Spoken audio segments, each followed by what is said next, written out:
Muy buenas tardes a todos. Agradezco vuestra presencia y bueno, luego, pues como sabéis, podéis ir poniendo ahí preguntas que servirán como para una especie de coloquio y para ahondar en aquellas cosas que os puedan interesar un poco más, ¿no? Fijaros que el subtítulo dice cuando la estrategia abandona la ética, porque en el fondo Enron eh, uno puede decir, bueno, esto de la ética, pues tiene una importancia relativa. Bueno, pues esto de la ética es lo que hizo que una empresa puntera que estaba entre las primeras de los Estados Unidos de América, pues desapareciera. O sea que, bueno, y vamos a ir viendo un poco, pues, el proceso de esta empresa, ¿no? Vamos a ir fijándonos en primer lugar, que a lo mejor es como un poco la parte, a lo mejor un poco más pesada, pero hitos que se han ido dando en esta empresa para luego poder hacer un análisis de qué pasó y qué haríamos nosotros pues para mejorar esto, ¿no? Para que estas cosas pues que no vuelvan a ocurrir.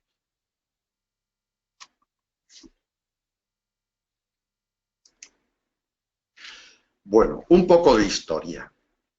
Es una empresa que empezó dedicada al suministro de gas. Se fundó en Houston en el 1985 y fue el resultado de la fusión de dos empresas que tenéis ahí puestas, ¿no? Houston Natural Gas y Internor. Bueno, aprovecharon una cosa indiferente, no tiene por qué ser mala, que fue la liberalización del mercado de la energía. Bueno, pues entonces vieron ahí una oportunidad de negocio cuando se liberalizó, cuando personas que no eran del gobierno, que no eran empresas estatales, pues podían acceder a este mercado.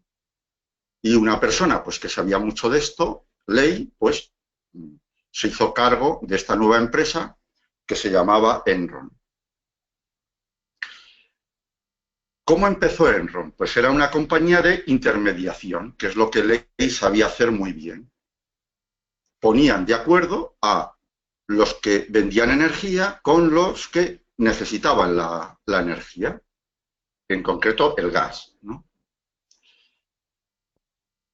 Pasa un poco de tiempo y Ley contrata a un señor que se llama Schilling, que venía de McKinsey y que quería que le ayudara en el desarrollo de esta empresa para ir ganando más mercado y para ser más grande. Este señor, que era experto, era químico, venía de la industria química, pues crea un banco de gas y desarrolla el negocio en el que ya estaba Enron. Cuando empieza, al poco de empezar el desarrollo, pues las acciones valían $10. Pues bueno, pues es un dato que tenemos que tener ahí. El mercado valoraba a Enron en cada acción por $10. Pasan 2 años y Enron pues dice, hombre, pues estoy en el negocio del gas, pues algo que es conforme a lo que yo hago, pues voy a entrar también no solo en la compraventa de gas, sino en la electricidad. Y parece ser pues que este Skilling lo sabía hacer muy bien y al año siguiente ya lideraba el sector de la energía. Hasta aquí todo correcto. En diciembre del 96, Ley se queda como presidente y toma el mando el CEO, el que dirige ya toda la empresa, Skilling. Veis que aquí en la presentación pongo en rojo 2 años que son importantísimos en lo que estamos llamando el caso Enron. Porque Enron empieza a decir, bueno, somos líderes en el sector de la electricidad y del gas, pero queremos crecer. Y entonces vamos a entrar en otros mercados y entran en el mercado del petróleo, en la pasta de papel, en los plásticos. Sigue avanzando y al año siguiente abren una página de internet y empiezan la compraventa de commodities. ¿Sí? Con lo cual, lo que empezó siendo una empresa con un know-how en electricidad y en gas, ahora pues se dedica a una gran variedad de cosas suficientemente distintas. Llegamos al año 2000 y Enron había ejecutado Enron Online 548.000 transacciones por un valor solo en temas de commodities, por un valor de 336.000 millones de dólares. Todo un éxito. Decir, oye, es que allá donde entramos ganamos mucho y arrasamos, ¿no? Eso es. Seguimos avanzando. Enron cada vez factura más, es una empresa más importante, los bancos están detrás de ello porque los bancos pues quieren trabajar con empresas importantes porque le dan mucho negocio, ¿no? En vez de tener que ir a muchos pequeños para tener un volumen de negocio, consiguen uno grande y ellos pues ahí están, ¿no? Entonces, Enron empieza a hacer cada vez contratos más complejos, de tal manera que empieza a meterse en temas como de seguros, ¿no? Y bueno, y ve que, a ver, mi cliente, ¿qué puede tener miedo? Pues en temas de meteorológicos, en temas de impago, oye, pues me meto ahí también yo. En vez de ir a una empresa que sepa experta en cubrir riesgos en temas de seguro, yo abordo eso también. Sigue más allá y entonces ya, o sea, ya no solo es el negocio de las commodities, de todo lo que habíamos visto, sino ahora ya está haciendo como si fuera una compañía de seguros, ¿no? Bueno, da otro paso más importante y es que en vez de ser intermediario, entra en contacto, se pone en el papel también del que reparte la energía. Es decir, yo sé que este señor tiene energía, sé que este señor tiene gas y este señor la necesita y yo intermedio. No, no, ahora me pongo en la parte de la fabricación. Claro, esto eran palabras mayores, porque claro, hacer un portal online, pues bueno, pues no es caro y te metes en el negocio, empiezas a comprar cosas, a vender y tal, pero claro, esto ya son infraestructuras mayores. Entonces necesita mucho dinero y necesita sobre todo mucha liquidez. Y necesita entrar en los mercados de valores, entrar en los mercados que me dan dinero.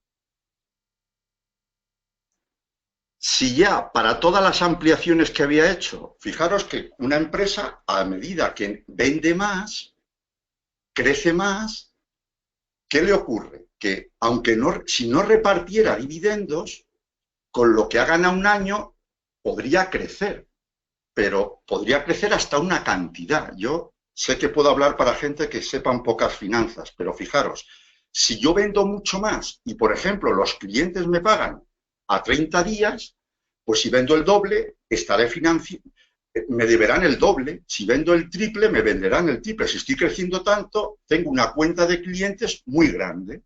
También necesitaré tener más existencias en stock, con lo cual tengo lo que se llama un activo circulante, un activo corriente que va creciendo y eso hay que financiar. Y si con lo que yo voy creciendo no me da para financiar todo eso, tengo que acudir al crédito bancario. Claro, si me quiero meter en negocios cada vez más grandes, tengo que acudir y ya en esos momentos el crecimiento de la empresa era tan grande que ya estaba muy endeudada. Entonces, dice, bueno, ya entonces, ¿qué tengo yo que hacer ahora para que vean que soy muy bueno y que me den mucho dinero todos?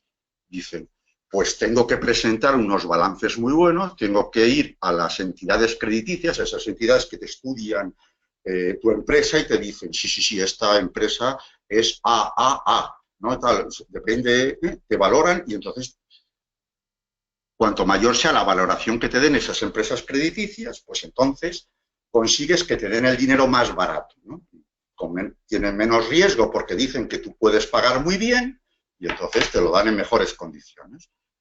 Fijaros que ya en diciembre del 2000 tienen unos ingresos de 100.000 millones, tienen 20.000 empleados, un crecimiento importantísimo y la acción que habíamos visto que valía en el 92 10 dólares, ahora ya vale 90. En 2000 un éxito total. Es una empresa envidiable, todo el mundo, ¿no? Vamos a retroceder 3 años atrás, esto que pongo ahí en verde. En el 97, que es un momento muy crítico de Enron, descubre que, claro, para tener un rating crediticio necesito que el nivel de crecimiento sea grande, para que vean que soy muy grande, muy potente y que puedo con todo. ¿Qué pasa? Que los mercados en los que habían entrado, por ejemplo el online, no son los únicos, son mercados que empiezan a madurar. Cuando un mercado empieza a madurar, los márgenes se estrechan, el beneficio se estrecha, ¿no? Y entonces, si yo quiero seguir dando dividendos para que mi accionista vea que le compensa comprar acciones porque le estoy remunerando, pues entonces doy dividendo, menos crecimiento. Entonces, quiero crecer más todavía, más deuda que necesito. Entonces, me tienen que valorar mucho más para yo poder tener más dinero, ¿no? Entonces, claro, pero es que el negocio no da para más. Es que resulta que ahora gano un poco menos que el año pasado. ¿Por qué? Porque en muchos negocios en los que me he metido se han estrechado los márgenes, pero no por nada, sino porque han entrado más competidores, porque al principio pues las cosas las venden pocos, luego bueno, lo que se llama maduración de los mercados. Entonces dice Enron, bueno, pues lo que voy a hacer es lo que ya hago aquí en Estados Unidos, lo voy a hacer en otros países. Y empiezan a poner plantas de energía en otros países, en el extranjero. Fijaros que primero era un crecimiento en cosas distintas y ahora es en extensión geográfica. ¿Qué pasa? Que todas esas inversiones que hicieron en el extranjero no dieron ni mucho menos los resultados que ellos pensaban que iban a tener. Y dieron unos resultados a veces muy negativos. En países de Asia, ¿por qué? Pues porque no conoces la cultura de aquel país, lo que tú crees que puedes hacer aquí y lo que le gusta a la cultura anglosajona, pues a lo mejor en la cultura india, en la cultura rusa, en la cultura hispana, europea, pues funciona de otra manera. Entonces, dice Skilling, voy a contratar a un financiero que es experto en eso que se llama creatividad financiera, creatividad contable, experto en albañilería, estos que conocen todos los trucos de las finanzas, ¿no? Y entonces, claro, Fausto dice, yo sé hacer que las empresas parezcan que tienen más beneficios que los que tienen. Yo sé cómo tener en el balance, ¿verdad? Es como una fotografía de la empresa, está en los activos, lo que la empresa tiene, las cosas que tiene, los derechos que tiene, y como eso no ha salido de la nada, pues tiene que tener una cosa que llaman pasivos, que es lo que la empresa, de dónde procede todo lo que hay en el activo, pues procede de los socios, de los capitalistas, procede de que hay bancos que me han prestado dinero, procede de los beneficios que he retenido, de los proveedores que me prestan un dinero, bueno, pues todo eso es el pasivo. Entonces él dice, claro, yo tengo que tener activos muy buenos, que se vean, que son cosas buenas, y dice, y yo sé cómo cosas que me han salido mal puedo ponerlas en el activo vendiéndolas que son cosas buenas y tal. Y estas cosas feas que no me gusta que nadie vea, que tengo aquí, pues estas, a ver cómo me las quito del medio, ¿no? Y hacemos ahora un paréntesis para explicar brevemente lo que se llaman Special Purpose Entities. Son unas entidades que se hicieron en Estados Unidos con unos fines concretos. ¿Qué fines eran esos? Es decir, bueno, pues a veces hay gente que quiere hacer un proyecto determinado y no quiere vincular toda la empresa para ese proyecto. Y hay inversores que dicen, mira, yo meto dinero en tu empresa para este proyecto, pero yo de lo demás no quiero que o sea, no te doy el dinero para eso, yo te lo doy para este proyecto que tú me has dicho. Entonces crean unas empresas que se llaman SP y tratan de captar dinero de gente de fuera para proyectos concretos. De tal manera que si cosas salen mal, en vez de meterlas en el balance de mi empresa Enron, pues las saco y las dejo fuera de esa Special Purpose.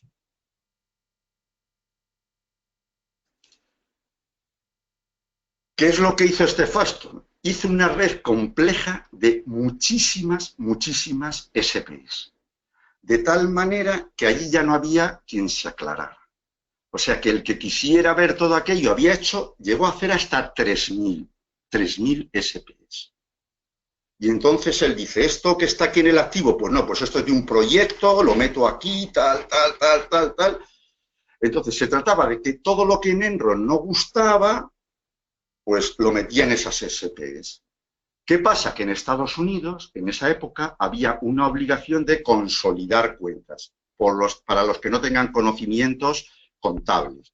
Consolidar resulta que es que cuando tienes un grupo de empresas, pues te exigen que también consolides. Tú dices, oye, si esta empresa este holding tiene 8 empresas, pues mira, las cosas que se deben entre ellas desaparecen. Y tú me presentas como si todo fuera una empresa. Entonces, claro, si Enron tenía que presentar todo eso, allá aparecerían, si Enron más las SPS, las 3.000 SPS, tenían que aparecer como si una empresa, todas las cosas fallidas que él había ocultado en esa supuesta, pues aparecerían en ese balance, que es lo que no quería. Pero Fastow, que es un hombre muy sabio e inteligente, sabía que había un resquicio legal y que si en esa SP había un inversor que tuviera el 3% del total, que no tuviera nada que ver con Enron, ya no hacía falta consolidar. Entonces él, a través de él, de su amigo, del otro tal, dice, un 3%, saco este dinero de aquí, lo meto aquí tal, y consigo, con mi contable de confianza, que se llama Copper, pues hacer este embrollo que he hecho de 3.000 SP, en las que no solo está Enron, sino que hay inversorcitos por ahí tal y cual, que yo me invento, que existen, pero que con un 3% de capital externo cada uno, que muchas veces ese dinero ha salido de Enron, pues ya no tengo que consolidar y así no hay nadie que me obligue, es una cosa legal. Hasta ahora no había hecho ninguna cosa ilegal. Luego veremos en el resumen final lo de legal y ético, es decir, oye, lo que pasa es que ¿cuál es tu intención?, ¿no? Eso lo dejo ahí en suspenso todavía. Bueno, una de las cosas que empezaron a ver en Enron es que tenían ya tantos mercados, tantas cosas, que tenían tantos riesgos, que decían, oye, todos estos activos buenos que hay en la empresa sería bueno que los aseguráramos. Pero no consiguieron que ninguna empresa asegurara a Enron a un precio adecuado. Entonces dijeron, bueno, pues este, que seguía siendo muy listo, creó unas SPS especiales que llamó Raptor, que, sin extenderme en eso, pues una pequeña explicación. Enron crea unos Raptor y aporta en pagarés de Enron 400 millones de dólares. Por otro lado, meten 2 cositas más para no tener que consolidar y tal, y eso funciona como una aseguradora. Entonces, es la misma Enron la que está asegurando los activos que quieren asegurar de ahí, con lo cual tú presentas, sí, cuando vayan a valorar mis activos, mi balance, y esto está asegurado, sí, tal empresa lo tiene asegurado. Pero esa empresa es una Raptor en la que todo el capital que ha puesto ahí para poder asegurar cosas, para cumplir las leyes, se lo está dando el mismo que asegura. Entonces, claro, tú dices, oye, esto no está asegurado, porque si esto se hunde, a ver cómo pagas tú todo esto. O sea, o sea, fue una trampa. Bueno, pero como esto de la Raptor le vino bien, pues para que todavía las acciones subieran más, creó más Raptor con tal de que pérdidas que estaban acumulando en otros países no entraran en los balances ni en la cuenta de pérdidas y ganancias de Enron. Entonces, varias Raptors que crearon, en concreto 4, contabilizaron 1.000 millones de falsos beneficios para Enron. 1.000 millones de falsos beneficios, no de facturación. Esto es eso que decía antes de la contabilidad creativa, ¿no? Entonces, aunque era un engaño, aparentemente era legal. y entonces Enron facturaba un montón, los activos que tenían en Enron eran los buenos, estaban asegurados, y entonces, claro, pues ¿qué pasa? Que todo, que las entidades de crédito te daban dinero a buenas cantidades porque, a buen rédito, porque quien tenía que valorar Enron decía, sí, sí, tiene una capacidad crediticia muy buena, ¿no? ¿Y quién eran? Vamos a ver algunos de estos inversores de las SPE. Pues no eran ningunos tontos. Merrill Lynch, JP Morgan, Credit Suisse, Citigroup, Barclays, o sea, bancos importantes. ¿Y por qué estaban estos bancos ahí que tienen gente muy competente? Pues Fausto, que era muy listo, cuando alguno se quejaba de que no quería entrar en estos negocios, le decía, oye, como no entres aquí, todo el negocio que estás teniendo con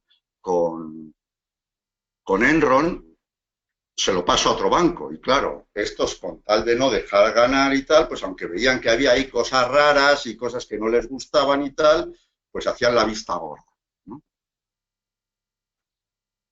Pero llega el 2001. Entonces las acciones habían caído un poco a $83, porque claro, estaban en 90, pero que decíamos que los mercados maduros, que ya lo tal, bueno, y pincha la burbuja de Internet. Como todo lo que habían ido haciendo en Enron, a partir de un momento determinado, era una bola de nieve en la que iba creciendo y cada vez que aparecía una dificultad, por ejemplo, pérdidas importantes en el mercado asiático, unas inversiones en infraestructuras que tenían allí para la electricidad y que no lograban ni compensar económicamente las pérdidas, ni las inversiones, ni nada. Entonces, ¿qué pasó? Que tú dices, bueno, mientras algo me lo aguante, que es como las grandes ventas de Internet, pero en cuanto pincha una cosa, como todo está sostenido ya entre alfileres, pues es como una reacción en cadena. Y entonces, ese pinchazo de la burbuja de Internet dejó al aire muchas de las irregularidades que se estaban haciendo en él. De tal manera que el 14 de agosto Skilling, viendo lo que había pasado, dice, lo mejor es que yo me vaya de aquí. Claro, eso fue un golpe tan grande, porque el que salía en la prensa presumía, ¿no? Enron, en el fondo, pues el otro ya era presidente, Ley era presidente, y el que daba la cara y el que estaba ahí, el CEO, era él. Entonces, Ley vuelve a asumir las funciones y nada más eso reconoce los 1.000 millones de recursos propios inexistentes. Eso nada más empezar. Claro, cuando ese pequeño terremoto de que se va Skilling, de la burbuja de Internet, de que activos que tenían como muy buenos ya no son tan buenos, pues hace que en unos meses las acciones bajen a $28. ¿Qué pasa el 24 de octubre? Pues que se va Fausto, contratan a una persona, empieza a decir que aquí hay muchas irregularidades, tal, ya no pueden, cada vez las pérdidas son mayores, la gente que estaba con las SPE ya se van dando cuenta que lo mejor de ahí es huir, ya empiezan a no recibir créditos, ya la acción es más barata, entonces, claro, ya no tengo quien me preste y cada vez necesito más y además tengo que cubrir pérdidas. El caso es que un poco tiempo después las acciones valen 10 céntimos de dólar. Y a la semana siguiente son declaradas basura. Y un mes después, Enron presenta suspensión de pagos. Esto es un poco el ciclo de la gran empresa Enron, que tenía una estrategia estratosférica y tal, y que esa estrategia que no tenía ética, aunque en algunas cosas eran legales, pero utilizaron herramientas legales para hacer cosas punitivas. Dice, ¿es que lo que ha fallado es el mercado?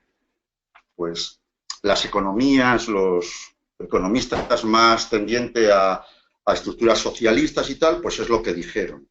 Pero otros muchos decían, no, no es el mercado el que ha fallado. Lo que han fallado son las personas. La solución no consiste en cambiar el modelo, porque decían estos, no lo hay. Lo que ha pasado no es que ciertas estrategias liberalizadoras que hizo Reagan a principios de los 80, pues hayan estropeado el mercado, sino han sido más bien recientes regulaciones del mercado financiero lo que ha causado todo este embrollo. Fijaos que cuando luego ha habido todo este caos tan grande económico, los expertos financieros dicen, claro, es que está todo tan unido que hemos cogido una empresa buena, hemos cogido trocitos de ellas, las hemos mezclado con otro, al final el que vende ya no sabe qué producto es financiero, hemos complicado tanto la economía financiera, eso que se llama la economía financiera, que ahí, que no es el mercado, es que el desconocimiento que ya hay de los desarrollos que ha habido, ¿no? Decía Paul Krugman, un sabio, dice, hace 25 años los directivos no se preocupaban exclusivamente de que subiera la cotización de las acciones. Pensaban que debían servir a los distintos grupos interesados en la marcha de la empresa, incluidos sus empleados. Pero a principios de los 90, cuando se empieza a hacer depender la retribución de los ejecutivos de la cotización de las acciones, se les induce de una manera indeseada pero real a hacer subir ese precio recurriendo a la fabricación de apariencia de éxito, manipulando los resultados. Esto lo tratamos luego al final, ¿no? Es decir, claro, el mercado no ha fallado. Luego dicen otros, no, es que el tema es en esto de la creación de valor. Había una frase que se escuchaba mucho, que era que el fin de la empresa es la creación de valor para el accionista, la maximización de la cotización de la acción. Eso es falso. Eso es falso. El fin de la empresa es la prestación de un servicio a la sociedad, propio de la actividad que la empresa realiza, al tiempo que genera riqueza en forma de rentas para los que participan en la empresa, los trabajadores, y atendiendo a las normas éticas que todos tienen que respetar, a que la empresa crezca y gane porque si no va a colapsar. Es cierto que la retribución de los accionistas tiene un carácter residual. Quiere decir que para que el accionista cobre dinero han tenido que haber cobrado todos los demás, incluso los bancos, los que han prestado dinero. Primero cobran ellos y, por último, si queda, cobra el accionista. Por eso es lógico que el accionista, cuando mete dinero en una empresa, busque mayor rendimiento que, por ejemplo, pues que pida la entidad financiera, porque tiene más riesgo. Oye, si yo me estoy arriesgando, también tendré que pedir... pero, ¿cómo gana dinero el accionista? Pues una pequeña parte a veces lo recibe en forma de dividendo y otra es viendo cómo del beneficio que no se ha repartido se queda en la empresa para el desarrollo y dice, bueno, pues mis acciones ahora valen más, porque la empresa vale más, claro, pero si alguna vez quiero hacer dinero, tengo que ir al mercado y a ver quién me las paga. Es verdad que el accionista, pues, mirándolo desde este lado, puede sentirse un poco perjudicado. Y por eso es lógico que quien gobierna la empresa, también mirando por el accionista, mire, pues que él vea que su acción vale más. Pero no de cualquier manera, y no siendo lo único. Eso tiene que estar por detrás de dar ese servicio a la sociedad, remunerar a los trabajadores, dar lo que hemos hablado, ¿no?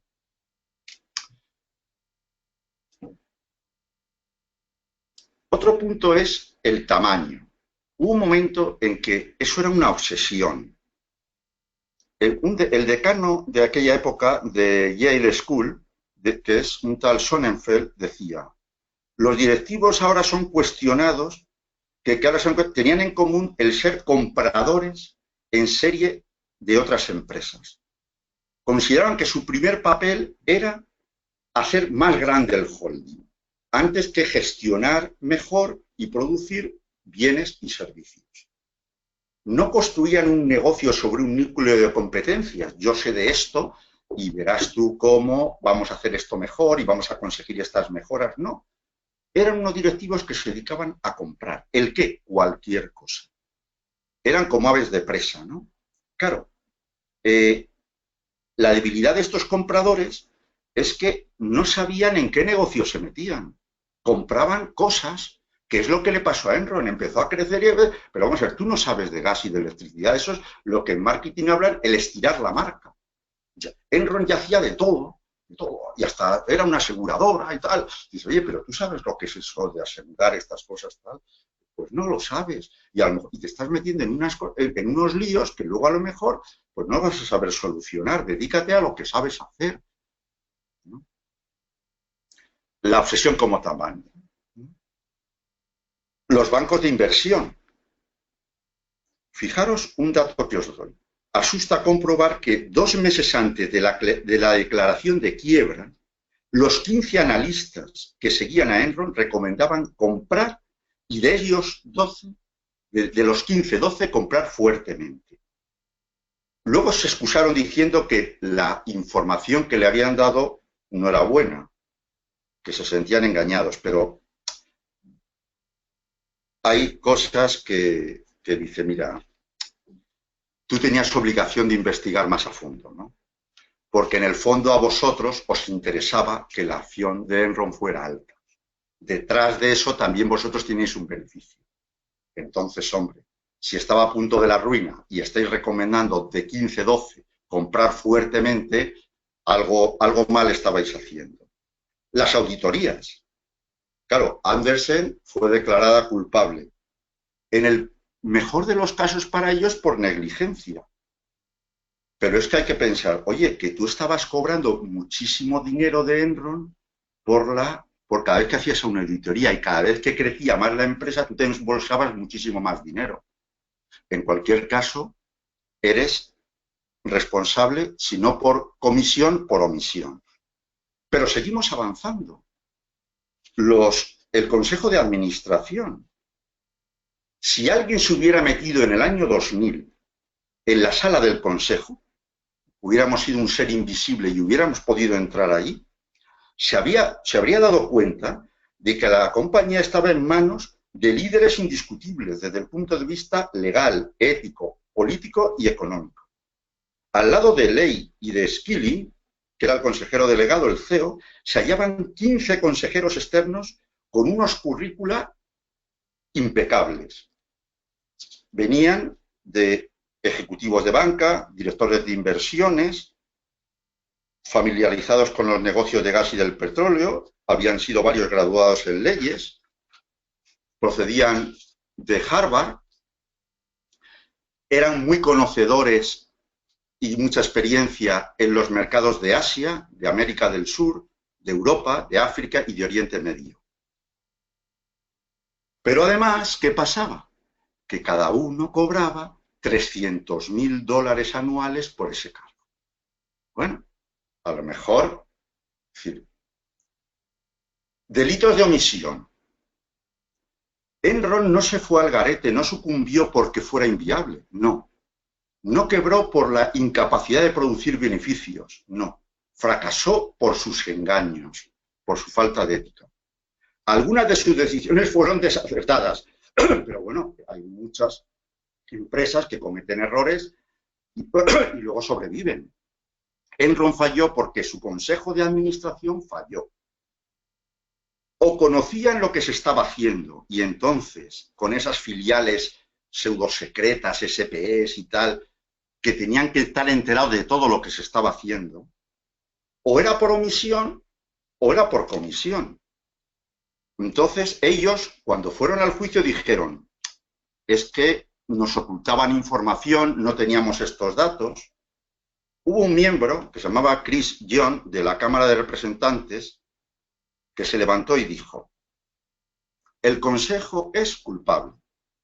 Ustedes solo saben decir que no nos dijeron nada. Cobran $300.000 al año y no saben nada. Muy chocante, dijo así, ¿no? Y por último, los abusos en provecho propio. Ahí están Ley y está Skilling. Los administradores deben también ser personas honradas, que no pretendan abusar de su puesto en beneficio propio. Parece que Ley no fue así. A lo largo del 2001 hizo que Enron le recomprara sus acciones por 100 millones de dólares. Al mismo tiempo que él las vendía, recomendaba a los empleados y a los inversores que compraran acciones. Hombre, no parece razonable que tú estés aconsejando a todo el mundo que compre y tú estás vendiendo acciones tuyas y te estás embolsando 100 millones de dólares, ¿no? Bueno, pues, ¿qué hacemos, no? ¿Qué hacemos? Hemos visto hitos, lo que ha pasado, hemos analizado, a algunos se le ocurrirán más, algunas de las causas, y qué podemos hacer, ¿no? Pues lo que plantea esta conferencia, este webinar, es decir, solo desde unos valores éticos y desde un cuadro legal punitivo se puede asentar la confianza que caracteriza la economía de mercado. Ese sistema de relaciones necesarias. Tiene que haber valores éticos y tiene que haber castigos para quien incumplan. Es verdad que si todas las personas en las empresas tuvieran unos buenos valores morales, pues sin necesidad de ser vigilados todo iría bien, todos se comportarían correctamente. Y también es cierto que aunque las personas estuvieran faltos de valores morales, los ejecutivos que no asumieran correctamente sus responsabilidades y abusaran de su poder, pues si acabaran sancionándolos tanto el mercado como las leyes, pues también estas cosas se arreglarían, ¿no? ¿Qué pasa? Que parece ser que hemos ido separando lo legal de lo ético, ¿no? Que a lo mejor tampoco pueden coincidir, pero que se ven, hay como dos aspectos distintos, ¿no?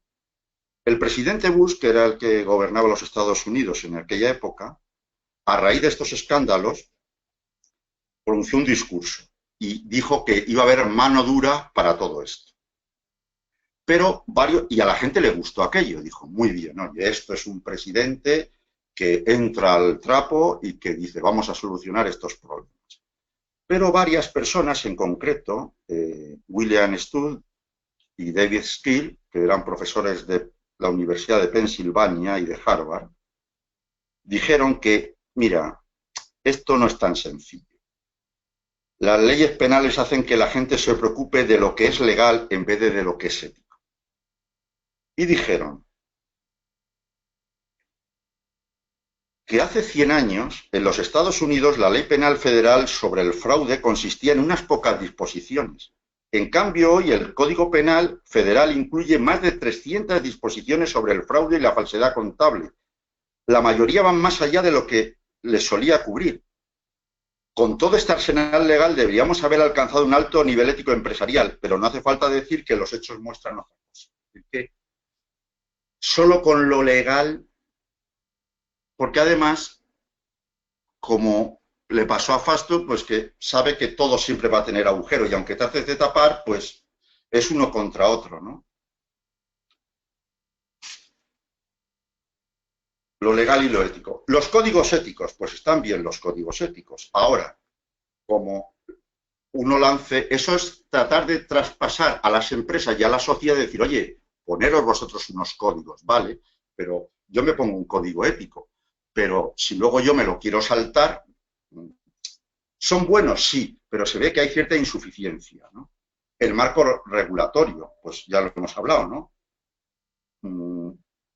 En esto del marco legal yo quiero separar dos cosas, ¿no? Porque hay que distinguir entre el fracaso empresarial y el fraude. Ante el primero, pues no hay que hacer nada, ¿no? Ya que es un fenómeno inherente al riesgo de emprender. Si encima que una persona arriesga tal y luego pues fracasa por muchas cosas, pero ha actuado bien, pues no puedes actuar contra esa persona, porque entonces nadie emprendería, ¿no? Toda inversión tiene un riesgo, ¿no? Y eso, pues, unas empresas nacen, otras mueren. Bueno, pues esto... Otra cosa es la caída fraudulenta, que es lo que se vio que pasó aquí, ¿no? Y hay un tema que sí quería tocar, que es la remuneración con las stock options, ¿no? Que es es decir, nadie ha negado durante muchos años esta vinculación de la remuneración a los resultados. En los temas comerciales, pues siempre se han admitido, ¿no? El sueldo de un vendedor, que tenga una parte fija y una variable. Y tú dices, hombre, pues ¿por qué no unos directivos también vinculan el que parte de su remuneración vaya con, puesto que ellos toman decisiones que guían a la empresa, pues oye, si la empresa va mejor y eso se ve también en la cotización, pues tú pues tienes unas acciones que si quieres las pones en el mercado y tienes un extra de dinero, ¿no? Yo en esto pienso que hay que para ser éticamente correcto, ¿no? Esta remuneración tiene que tener una característica, ¿no? Y es que tiene que quedar claro que haya una relación causa-efecto entre mi gestión y el aumento de la cotización. Porque claro, si mi gestión es mala y el aumento de la cotización va por otro lado, pues oye, parece que ahí no hay una correspondencia. Entonces ese tipo de remuneración no parece razonable, ¿no? No es fácil, no es fácil. Tampoco yo estoy en contra de que se haga, pero tiene peligros, como se ha visto, que es que unas personas decían, oye, si mi remuneración, oye, ¿qué podemos hacer para que esto parezca que valga más? Y eso siempre está ahí, ¿no? Bueno. Paso, pues, de todo esto hemos visto, pues, cosas que se pueden hacer. Aunque en las cosas que se pueden hacer quizá lo deja un poco más abierto para ahora la conclusión. Yo lo que quiero decir es que es bueno y hay que considerar, porque a veces, por ejemplo, en España, pues cuando una empresa dicen que ha ganado más y tal, pues hay gente que dice, bueno, parece como que es que está robando a alguien porque haya ganado más. Mira, las empresas conviene que tengan beneficios y crecientes a largo plazo. Pero no solo para sus accionistas, sino para poder remunerar adecuadamente a los factores de producción, a los empleados, para poder dar un servicio de calidad, ¿no?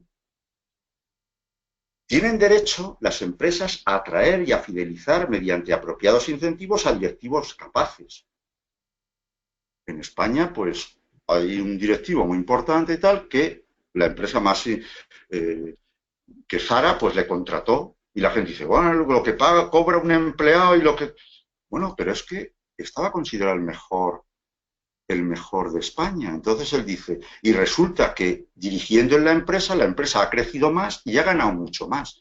Entonces la empresa dice, oye, el dinero es mío, yo lo estoy arriesgando, yo soy el propietario o tal, o es un consejo de administración que representa a unos accionistas, oye, déjanos que nosotros procuremos pagar más a una persona que sabemos que es muy valiosa.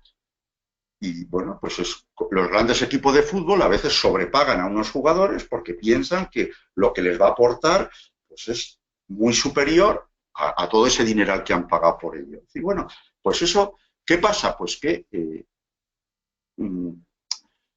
eso a veces pues roza, ¿no? con lo que mucha gente piensa, ¿no? De si tiene que haber una proporción o no, pero también hay que dejar ese derecho que tienen las empresas. También a los gobiernos les compete un marco legal. Yo diría que sobre todo el marco legal tiene que estar en la verdad de las cuentas, ¿no? Es decir, oye, mira, que tus cuentas verdaderamente sean transparentes, que se sancione a quien no las presente bien, ¿no? Y por último digo, ¿este tema de qué va? Yo creo que es un tema antropológico. Afecta a la verdad de la persona. Se trata de saber qué clase de empresa, qué clase de directivos, qué clase de sociedad queremos. Si, mirad, en la política, ¿no? Si una persona resulta que se descubre que se ha enriquecido ilegalmente y el partido político la vuelve a proponer y sale y le votan, pues estamos diciendo que una sociedad pues no castiga eso concreto. Si en un país determinado, porque una persona haya hecho alguna irregularidad, el partido político sabe que es mejor ya no presentarle más, porque es que si no, no lo va a votar nadie, pues la gente, con su voto, con su manera de actuar en la sociedad, está diciendo, oye, si es verdad, esto funciona, Es decir, esta persona no. Entonces tú dices, si en la sociedad, en las personas, hay una serie de valores que todos compartimos, cuando una persona está en una empresa y alguien le dice que como no cometa estas irregularidades, pues no le van a renovar el contrato, y él dice que no, y explica las cosas y tal, pues la gente dirá, no, no, no, cuidado, que como este diga cualquier cosa, la sociedad le va a dar, o quien corresponda, le va a dar la razón y me van a descubrir a mí. Claro, si resulta que ante irregularidades que cometen personas en empresas importantes tal, pues no hay una reacción clara, pues entonces estamos induciendo a decir, esto se puede hacer. Es decir, que siempre va a haber gente que haga cosas mal y que pueda actuar la ley, sí, pero solo la ley es muy difícil. Si no hay toda una sociedad detrás que valore una serie de comportamientos y que esté dispuesta a decir, por aquí no pasamos. Yo creo que eso es un poco el resumen que quería dar, ¿no? Es decir, y lo que sí se demuestra es que las empresas que tienen esos códigos éticos y que lo hacen y que lo cumplen y que exigen y que se ponen como meta el cumplir bien y el dar, el crear valor para el accionista, pero a través de que la empresa dé mejores servicios, dé mejores productos, la gente trabaje mejor, la gente esté ahí a gusto, etcétera, que puede hacer una empresa ética y con una estrategia éticamente formada, pues son unas empresas que sobre todo están apostando por el largo plazo, porque eso es lo que hace a las empresas mejores, ¿no? Pues ahora me someto a todas las preguntas que queráis hacer. Bueno, muchas gracias por tus explicaciones, Isidoro. Esperamos ahora las preguntas de los asistentes. Les recordamos que pueden trasladarlas a través del panel de preguntas que tienen situado a la derecha. Y mientras llegan esas preguntas, recordamos que este webinar está siendo grabado, de modo que posteriormente lo recibirán en su correo electrónico para verlo en cualquier otro momento. Y también recordamos que la próxima convocatoria de másters de ALDE se encuentra actualmente abierta y cuyos programas que encajan más con la temática de este webinar son el MBA, Máster en Administración y Dirección de Empresas, el MBA con especialidad en Dirección Financiera y el Máster en Dirección Financiera.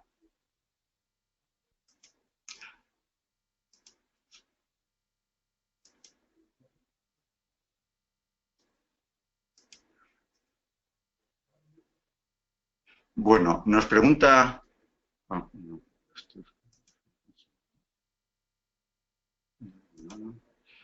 Hay procesos que determinan la contratación de personal, los valores éticos, como monitoreando, evaluarlos durante el desempeño de un puesto y quién se encarga, cómo darse cuenta, cómo potenciar al empleado que la compañía que nos está reclutando tiene una ética acorde con la nuestra. Esto nos lo preguntan Jorge, Humberto y Torres Ramírez. Pues claro,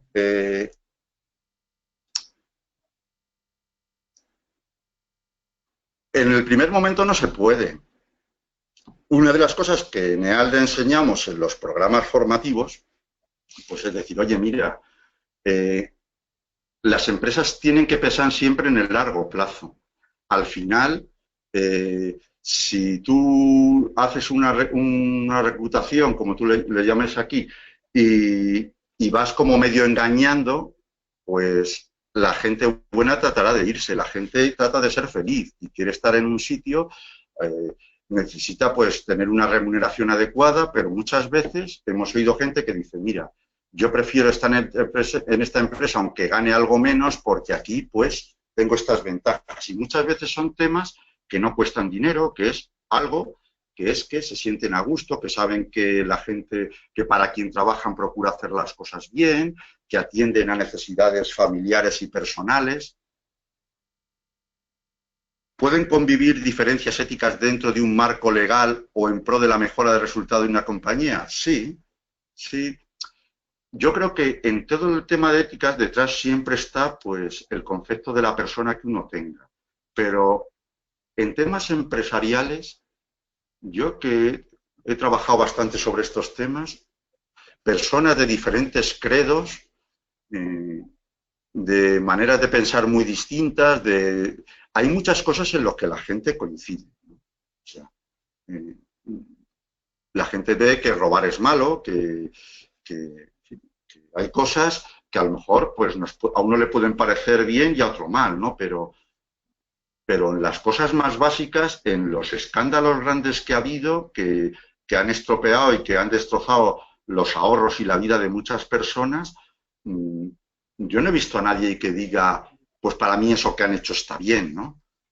Es decir, que creo que sí, en España existe una regulación más severa que en Estados Unidos, en este sentido apareció la ley.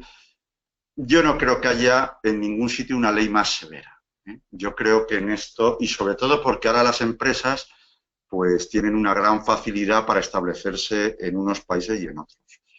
Yo creo que lo más importante es que en Estados Unidos y en el mundo anglosajón hay una serie de valores que hacen que las empresas se tengan que comportar de una manera y en otros países pues de otra. Y lo que se trata muchas veces pues es de que las leyes vayan mejorando y sobre todo la cultura de la gente. Y entonces, pues a mí me parece que estos hechos escandalosos, que el primero que saltó fue el de Enron, pero que luego ha habido más, WorldCom, en fin, y en otros países ha habido otros, y en España también. Aquí pues todo un desfalco con bancos y cajas, sobre todo cajas de ahorro, etcétera. Pues bueno, es decir, oye, que esto sirva pues para que nos concienciemos todos y para que las leyes sean más rigurosas, ¿no?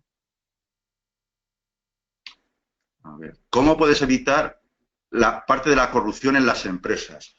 Pues yo creo que a veces, más que hacer cosas muy complicadas, es cosas más sencillas y que sean entendibles, ¿no?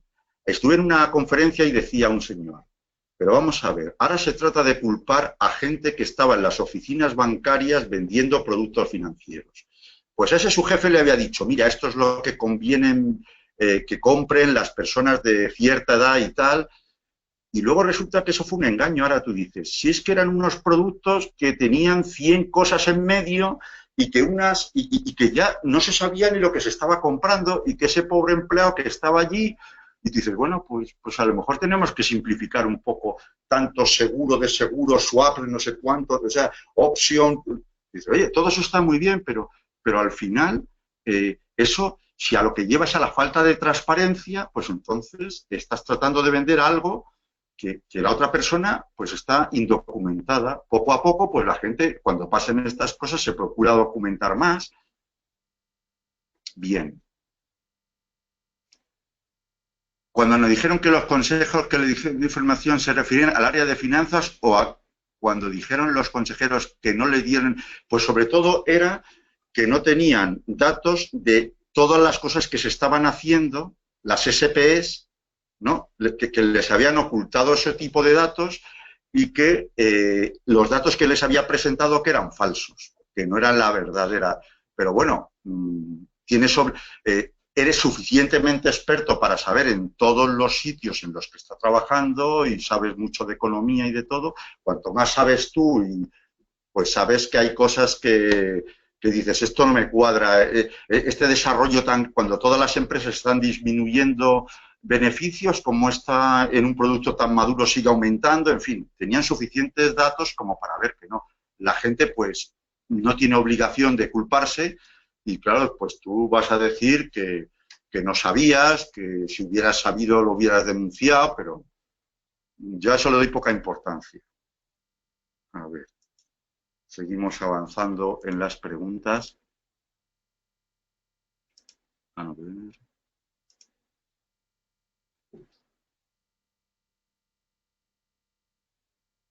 Aquí hay una cosa que dice Luis Felipe Nieto que me parece a raíz de esta experiencia traumática para los mercados, ¿qué ajustes, modificaciones regulatorias se derivaron? Pues yo creo que no cambiaron. En Estados Unidos sí cambiaron más bien las leyes. Aquí en España estuvo una cosa que se llama el informe Olivenza. Cada país pues puso sus regulaciones. Lo que pasa es que, por ejemplo, yo de lo que leí del informe Olivenza, al final se derivaron pues eso, códigos éticos, códigos de consejos de administración. Se pidió que cada empresa grande entregara cuál era su código, pero a mí me parece que esas cosas son insuficientes y luego quien lo tiene que hacer pues no lo hace bien. Y de hecho en España, pues después de Enron, que fue en el 2001, pues hemos sufrido muchas cosas donde ha habido políticos que aprovechando los cargos que tenían, pues se han entrado en grandes empresas o en cajas de ahorros, que en el fondo pues decían, no, es mejor que las lleven los poderes políticos estas cajas de ahorros porque así se garantiza que se cumplen los fines de los fundadores, ¿no? Y resulta que, bueno, pues daban créditos a entidades amigas, que ponían de consejeros a mucha gente sin ningún expertise, por darles una retribución, etcétera, y al final pues llevaron todas esas entidades a la quiebra, ¿no? O sea que al final yo es lo que digo, si no hay un comportamiento, si no hay una mentalización de que queremos que las cosas se hagan mejor, si no nace de abajo, es muy difícil que cuando uno llegue arriba se convierta en buena persona, ¿no? O que globalmente, ahora, si cuando una sociedad repudia una serie de maneras de hacer y está eso bien anclado en una sociedad, pues le va a ser mucho más difícil al que está arriba porque los que están al lado van a decir no, no, no, no, porque fijaros que una de las cosas que pasó en Enron es que les dijeron a los empleados que tenían 48 horas para vender un montón de acciones y tal, y ninguno se dio de baja. Y todos sabían que lo que estaban vendiendo, pues aquello que era una cosa muy rara, y que les quedaban 2 días de trabajo y que les iban a dar un dineral por lo que vendiera cada uno. Y nadie se dio de baja. Y eran empleados y sabían que lo que se estaba haciendo era fraudulento, ¿no? Bueno, pues creo que todas las preguntas que habéis hecho pues están más o menos, porque algunos pues me decís lo que pasa en vuestros países, en México, en otros sitios. Bien, pues de aquí no vamos a arreglar el mundo, pero yo creo que si cada uno se da cuenta de lo importante que es hacer las cosas bien, que te sientes mejor, decir, que además de por el dinero, pues que hay cosas muy bonitas en el trabajo que te ayudan a ayudar a los demás, a desarrollarte como persona, el bien de la cosa hecha. Pues oye, yo creo que eso lo llevamos en las entrañas de la persona, ¿no? No somos felices con el dinero, somos felices cuando podemos desarrollar parte de nuestro tiempo con nuestra familia, cuando podemos divertirnos, cuando el trabajo ocupa una parte importante pero no ocupa las 24 horas, cuando se permite que alguien se pueda equivocar, cuando hay un entorno favorable, pues eso es una componente que a todos nos gusta, ¿no? A la gente nos gusta ir a trabajar con relajo, no estamos hechos para vivir en tensión continua, ¿no? Las empresas que continuamente mantienen en tensión a la gente es muy difícil que duren porque se van rompiendo, porque la gente se va, que, y todo eso pues sí que tiene parte de, pues eso es lo que decía, que es una cuestión antropológica, decir, oye, ¿qué es para ti la persona? Y entonces, si para ti la persona es algo valioso, es algo que merece la pena, que tiene unos valores, pues entonces todos construiremos una sociedad donde nos encontremos todos más a gusto. Dice, bueno, es que esto parece el idilio. No, porque sabemos que va a haber gente que se porta mal, pero para eso están las leyes. Ahora, si las leyes se las saltan el 90%, no hay manera. Que el 10% no. Pues entonces es viva la guerra, ¿no? Es el más fuerte, ¿no? Pero yo creo que no, que las sociedades van mejorando con el tiempo y que no es la ley de la selva, aunque todavía sigamos viendo pues muchas cosas que no van y para eso pues nos formamos, ¿no? Nosotros en EALDE pues damos importancia a esta formación y en todos los programas pues eh, atendemos a este tipo de formación que ayude a cada uno pues a que diga, oye, tú puedes saber muchas finanzas, pero también tienes que saber que no todo vale y que no todo vale en la estrategia, etcétera. Pues muchas gracias por vuestra atención, ha sido un placer y espero que os haya servido. Bueno, muchas gracias por tus aclaraciones, Isidoro, y también muchas gracias a todos los asistentes. como indica Isidoro, esperamos que este webinar, esta masterclass, haya sido de utilidad y recuerden que para cualquier duda, comentario o sugerencia nos pueden escribir a admisión@ealde.es y les responderemos lo antes posible. Un saludo.